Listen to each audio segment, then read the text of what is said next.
The Pat Mayo Experience. Pat Mayo Experience. Pat Mayo Experience. Pat Mayo Experience. Experience. Welcome to the Pat Mayo Experience, presented by DraftKings. Week 2, XFL, DraftKings picks, props, and preview, projections, simulations. We got it all for you. You want to run your own simulations? Make it easy on yourself. That way you don't even have to watch the XFL. You can just mass enter tournaments and hopefully get to the top because the prize pool's still pretty juicy heading into week 2. So go to runthesims.com to get full access to the entire suite of tools for all of DFS and props and projections. You can even customize them. Although unless you're a very intense watcher, you probably want to stick with what's going on the page before you start making your own custom adjustments. Or hell, maybe you're a huge XFL head. I can assure you I watched like 3 minutes of it. So I'm just going to go with what the projections tell me on the XFL. Use code Mayo too if you want to get yourself a discount up there. Justin Freeman, the co-founder with myself of runthesims.com, is on the line right now to talk about what happened in week 1 of the XFL and how we can now adjust what we saw moving forward, which teams are good, which teams are bad, what tendencies do a lot of these teams had, because Justin, I think that's pretty important. Trying to reflect on what happened to week 1. Obviously, it's not going to be a mirror image of each other of week 1 and week 2, but I think we have a better sense of which teams like to run and which teams like to pass now. Yeah, we got a lot more information, Pat. Like we'll never learn more information than we got between week 1 and week 2. And honestly, if you hadn't watched a lot of XFL, a quick plug, it's been fantastic. Like the games have been great. Like it's been high energy. The stadiums are looking pretty packed. So it's a lot of fun. But yeah, we got a lot of cool information from this week. We got a lot of tendency type of information for a lot of these teams. So rather than sort of assuming pretty vanilla across the board, we've got a lot more information. Like one team that stands out in a big way, Seattle Sea Dragons. So when you're clicking around on the Seattle Sea Dragons, that's the team that I think is going to attract a lot of fantasy interest, and deservedly so. This was a team that literally just like lined up and threw the ball almost every play. Like they were just complete run and shoot June Jones type of offense. Matter of fact, it is literally the June Jones offense because June Jones is the offensive coordinator. But they dropped back with Ben DiNucci and just hammered Josh Gordon and J-Cor Pearson and Blake Jackson over and over and over again in the passing game. So I think you'll see a lot of ownership, and deservedly so, towards that type of team. And we got a little confirmation on some teams that want to be a bit more old school and methodical and try to pound the ball between the tackles. You saw the Orlando Guardians try to establish the run early. They look like a team that's going to struggle to get a lot of momentum going throughout the course of this year. But overall, a lot of fun, enjoyable football to watch, and some pretty intriguing fantasy production. That's what I found too. Like the parts of it that I really liked. I thought that the talking through the ref challenges, I thought was, because the first time the XFL came around, I remember I had Jim Ross on my show at one point. And I asked him, I was like, would the NFL be as good as it is right now if the XFL had never existed? He was like, no, like they stole our camera shots, which are just all of the camera shots that you see in the NFL. So I can't wait to see what the NFL steals from the XFL this time around, because that would seem part and parcel number 1 of what you would want to do. And also instead of the onside kick, the 4th and 15 conversion, I actually really like that. That's cool. Like, I mean, the onside kick just never works, right? Like, I mean, hardly ever. But the 4th and 15, it at least feels like you've got a chance, and it doesn't feel like such a fluky thing that you have to get right in order to make a comeback. So we saw a team that was down 2 scores, scored a late touchdown, goes for 4th and 15, gets it, marches down the field, and wins the game, sort of as time is about to expire. So really dramatic football. But I think also what we're seeing is a lot more just offensive competency. Like if you're comparing this to, say, other spring football iterations like the USFL last year, the USFL was really kind of slapped together with duct tape between when the draft happened of its players and when the game started. Like there was not a lot of time for these teams to gel and sort of cohere together. But we see a very different outcome here with the XFL. Have a full 6-week training camp, and the offensive look relatively crisp across the board. Like I thought it was much more competent. I think you're probably seeing a better type of quarterback play as well here in this league. And so the receivers really outproduced my expectations. The running backs seem to be stuck in quicksand for the most part across the board. So I think that tells us a little bit more about how we want to build moving forward. I think, utilizing, again, this is a 7-man roster spot if you didn't play XFL last week. So, you have to play at least one running back, but can play up to 3. Like last week, I was recommending playing 3 running backs. Based on what we saw this week, like I would probably say no more than 2, but maybe even just 1 running back, because we're seeing a lot of explosion coming from the passing game. So definitely want to try to be a bit more aggressive on some of those receivers this time around. If you're looking for guys to kind of round out that rotation, obviously head over to Run the Sims to get the most updated projections. But even as of right now, some of the guys standing out in terms of projections are the Seattle Sea Dragons guys I mentioned earlier, plus Deontay Burnett from Houston, who also had a great game. Jeff Badette from the Vipers, 8,900, had a great game again last week. Sal Cannella didn't find the box last week, but at 6,500, looks like a real staple in the Arlington Renegades offense. So a lot of really intriguing options if you want to dig around, really among teams that we found to be particularly pass heavy, like the Sea Dragons and the Roughnecks. So it's funny. Last week, people kind of got mad at me because I've had such a disdain for the CFL over the years. Being Canadian, I don't like the CFL. I like the NFL. Like, why would you talk about the XFL and not talk about the CFL? It's like, well, if they start offering $100K up top for the CFL, then maybe you can get me to talk about the CFL. The fact that we can win more on these games than the players get paid in the XFL is a nice little bonus. That's what we're seeing this time around on DraftKings for week 2. You don't have the 100K up top. You have the 50K up top. The first game is on Thursday, and then you have the 3 weekend games. So what I'm guessing DraftKings is going to do is have this $50,000 to first prize contest starting on Thursday, and then they're going to reopen a Saturday-Sunday slate, and like we saw last week, a Sunday-only slate with probably 30, 20. These are just guesses. I don't have any inside information on this. And then have a few showdown slates that are probably 10K up top, 5K up top, whatever it might be. So there's a lot of money to go around. And I feel like we're in better position to capitalize on that in week 2 than we were in week 1. Now, obviously, the people that are also running projections that are really good at this are also going to be updated at the same time. So they're going to know. But I felt like week 1, everyone was almost on an even playing field, not knowing how a lot of this was going to pan out. Now, at least it's not 100% of the field who's in the dark. It might be like 70% of the field who's in the dark now and only 30%. So it feels like these could really be the winning weeks as long as these prize pools stay relevant and large. Yeah, and I think if we fill this thing early here on a Thursday start slate, week 3 starts on Saturday, so maybe we can even get that prize pool picked back up again for week 3. Fingers crossed on that one. But yeah, no, this is going to be like a tremendous information advantage week once again, where you find out who's actually been diving into the routes run and the snap data and that sort of thing. Luckily, our friends over at Pro Football Focus are charting this, helps make our lives quite a bit easier. So we've got routes information where we have a better understanding of what some of these roles look like. And then, obviously you're trying to bake in a little bit of uncertainty with what the coaches are going to do. Like we've seen a couple coaches ensure that their backup quarterback gets a little bit of work during these games. So you try to figure out, is that sticky or is that a one-off type of thing?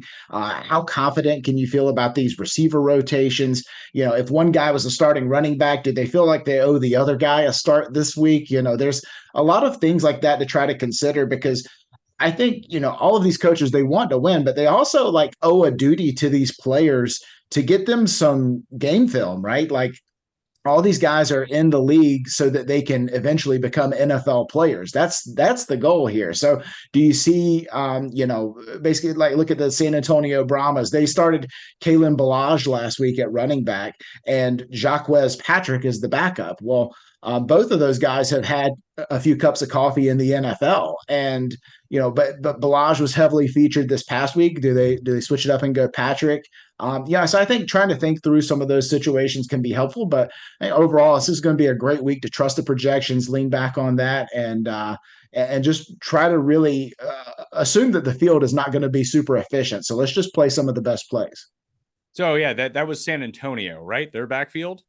That's right. Yep. Yeah. So in the projections right now, and these are the stuff that you can go customize at runthesims.com. 53% rushing share for Balaj, Jacques Patrick at 33%. It really sucked. I was about to clean up on the props this week. And then Josh Gordon had 20 something yards on the final drive to hit his over.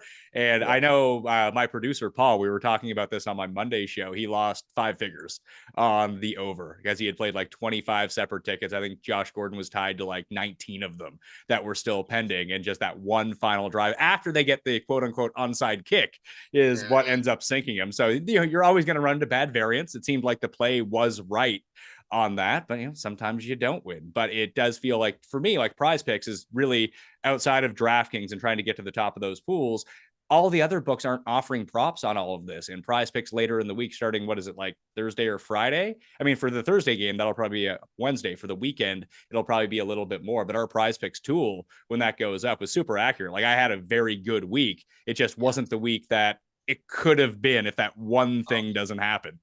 Well, I have to join you guys as a support group because I also got torched for 5 figures by the Josh Gordon thing, and had some DiNucci unders that just were, that was obvious pretty quickly that was getting torched. But man, it was so close. Like it's so tilting when you're just riding 5 out of 5, and you need that 6th leg to hit to get like the crazy parlay going. So that's what I had going into that last Seattle game, and DiNucci and Gordon had other ideas, but there's a lot of edges out there. Obviously, like going out there and hitting the 4-game slate on DraftKings, trying to pick good contests that sort of fit your bankroll and that sort of thing, and your risk level and exposure.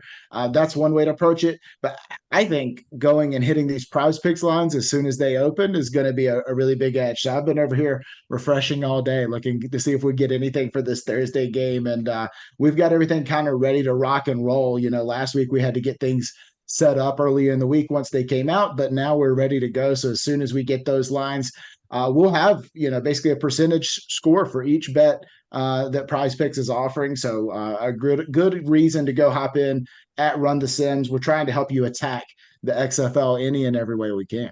Yeah, and just the markets are so inefficient for some of these other sports. If you want to find it, if you look at the screen right now, just under DFS tools, spring football, you have your optimizer, you have your simulator where you can run the sims up to 10,000 times with your own custom projections. But then the Prize Picks tool as well. Code DOP for Dogger Pass Podcast. That's the official Mayo Media link. You can find that down in the description right now. It'll get you a deposit match of up to $100. So if you want to deposit $100, get $100 from them, and just start firing off like 25, 20, doesn't matter what it is. You can use this tool pretty easily to try to build up your bankroll. And we were one player away from winning it all last week, and hopefully we can kind of figure that out. Before I let you go, I do want to hop over to DraftKingsSportsbook.com for a moment to take a look at some of these games on the slate and just kind of give me the quick rundown on each of these teams. Because you kind of mentioned that Seattle, a very pass heavy team, Orlando, a very run heavy team. What are like the 2 things about each of these teams that we should probably know? Which ones to target, which ones to stay away from, that kind of thing. Because there's going to be inevitably be like 2 really shitty teams in this league that we just want nothing to do with. And there's probably 2 teams that we just want to overstack each and every week. But are they run heavy? Are they pass heavy? What do we need to know about these teams? For sure. Yeah. Let's start with the Thursday game. St. Louis Battlehawks at Seattle Sea Dragons. That spreads at 2.5 right now on DraftKings Sportsbook, where the Sea Dragons are favored at home. Obviously, they will be playing in Seattle. They're coming from DC, so they've got a little bit of a haul here and a short week to do it on. But really, you could say the same thing for the Battlehawks who just got done playing in Texas. But 36.5 is the over-under. That's the number that catches my eye. I think the Sea Dragons are just going to torch offensively. Like they're going to light up the scoreboard. Their defense is a little bit susceptible as well. So we didn't see a lot offensively from the Battlehawks. They really kind of just tried to they kind of seemed stuck in mud for much of the game this past weekend. But I think the Sea Dragons could hit this over all by themselves. Like they're that good offensively. I expect so that's my favorite bet there on the Seattle game. Moving on to the Saturday game, Defenders at Vipers. So this game will be in Vegas. Vegas is favored by 3. The total sitting at 36.5. Now, this is an interesting sort of game from quarterback reasons, where Luis Perez played relatively well for large parts of the game for the Vipers last week. However, had I think it was either 2 or 3 I think he had 2 pick sixes in that game. So a lot of costly turnovers. So we may see the Vipers roll out Brett Hundley. Yes, that Brett Hundley, the one from the Green Bay Packers and Arizona Cardinals. He may get the start at quarterback. That's still TBD at the moment. But overall, I like the Defenders. They seem to kind of find their identity there late in that game. They're plus 135 on the money line, but I think I would just take the 3 points at minus 110. But yeah, no, it seems like that should be a pretty close game in my book. So with San Antonio, this just seems like a team we want to fade in DFS, right?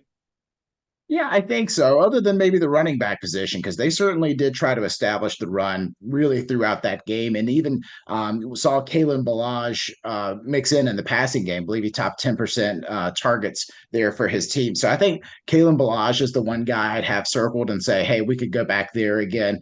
They do have one receiver named Landon Akers, who I think is viable to use as well. But as I look at this game, 38.5 points is the total. Loving the under there because these are two of the sort of least potent offenses in the league, and yet they have the second highest game total between the two of them. So really liking the under there of 38.5.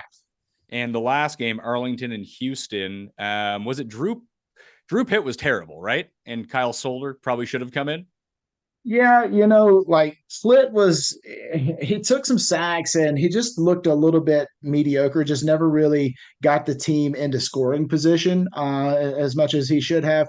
Houston looked great. I think they could just boat race Arlington unless Arlington makes some really significant upgrades. So I don't mind them at the -4 and giving up those points because Houston really boat raced Orlando last week. Not that that's necessarily saying much, but the number that I would feel most confident in is the 40, 40-point total. I like the over there. I see it's already bet up to -125, but maybe if that, rolls over a half a point or something like that, I think they could clear this total pretty easily. And this is funny. This is like a different song than I was singing last week where I thought the unders across the board were all sort of locks. But what you're seeing is, that 1, 2, and 3-point conversion plus the ability for the onside kick replacement. There's going to be some more scoring here in this league. So I like the over 40 there. I think Houston's offense is fantastic, and it could have been even better last week, but they just simply didn't need it because the game got a little sideways for Orlando.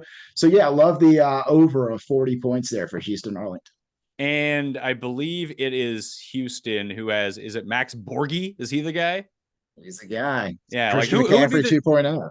Yeah. Who would be the, if there's 3 running backs to try to target this week? Because it just seemed like if you had 4 carries, that was their max on some of these teams.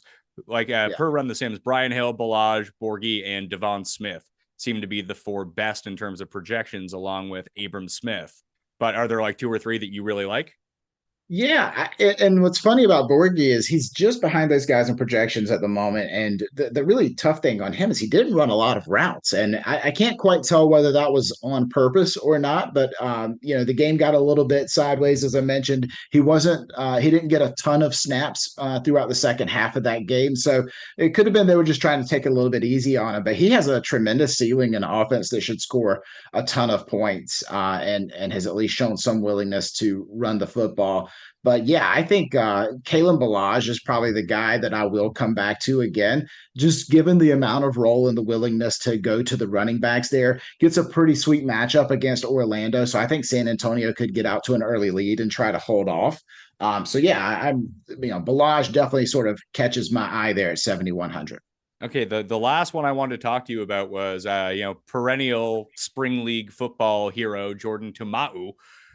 He got taken out or he got hurt towards the end of the game. They started playing this guy, De'Aaron King, who seemed like he ran over everybody. Yeah, it's funny. De'Aaron King, he kind of has a little bit of wiggle, like a Lamar Jackson type, where he just seems to want to get out in space.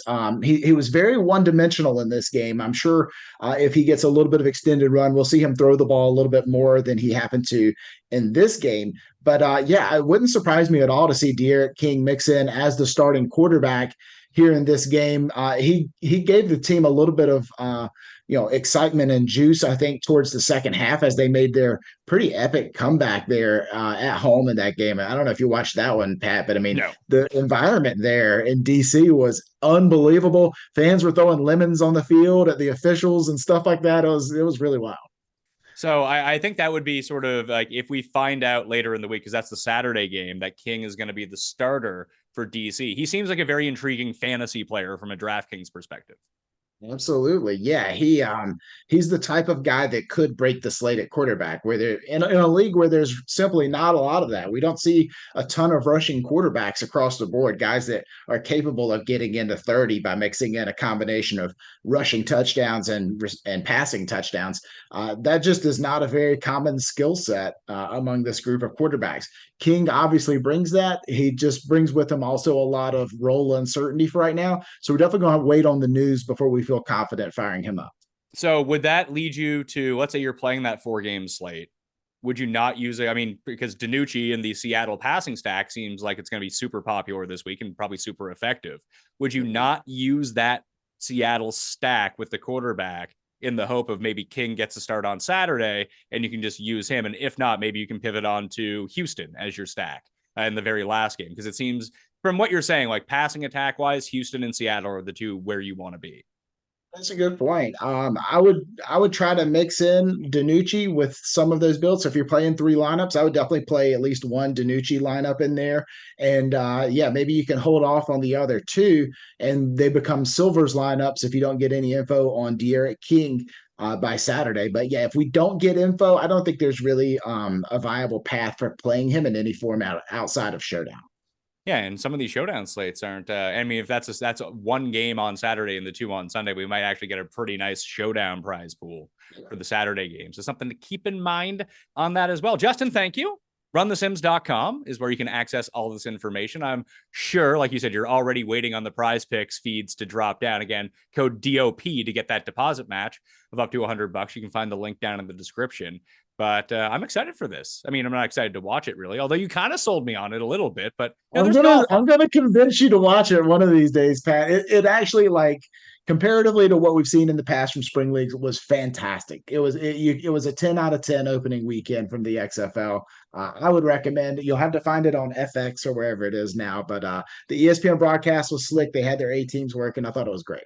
And now that West Coast golf is over and we're on to East Coast golf, I'm not just occupied with golf during the evening. So maybe I will throw that on, catch it on at least Thursday night and see if it's my taste. It's hard too, because the NFL has such a huge advantage on a Sunday because they're running 8 games at once. So if one of the games sucks, you just don't watch it. You watch one of the other ones. But think about how often everyone complains about the island games and the primetime games in the NFL, that they're just fucking boring.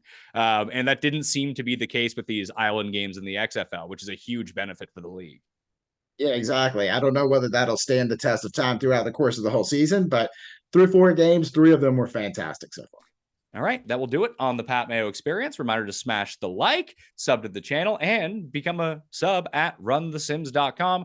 Code Mayo for that 10% off. There are weekly and monthly packages up there right now. If you just want to use them for the props on Prize Picks, then go nuts. Like, this can be very profitable if we're doing it properly. We're that close in week 1. So hopefully week 2, with the more information, we can actually lay the hammer down and go fill all of our pockets up with cash. All right, I'm Pat Mayo. Thanks for watching. I'll see you next time. Experience! Experience!